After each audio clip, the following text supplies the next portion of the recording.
Hi guys, for today's video, nasa tabing dagat tayo, nakalabas na tayo guys.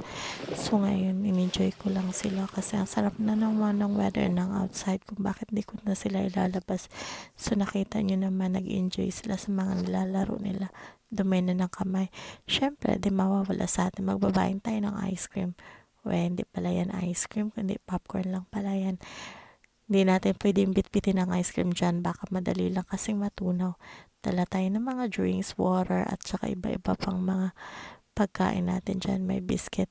Wish ko sana magdala ako ng isda at saka rice, pero wala akong mahanap na isda, kaya yan lang napagtyagaan namin.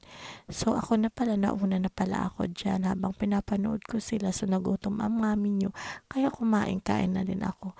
Tas ilang saglit lang pumunta na sila sa akin kasi nagutom na daw din sila habang tinitigan nila akong kumakain. So kaming lahat nag-enjoy na din kami. Siya nga pala yung panganay ko, hindi siya nakasama kasi pumunta siya sa friend niya. Nakauwi na pala tayo dyan, nagutom sila ulit. So kaya gumawa kami ng pancake. So ang ginawa naman ng mami nyo, nagmelt ako ng butter dyan para ilagay dun sa pancake natin.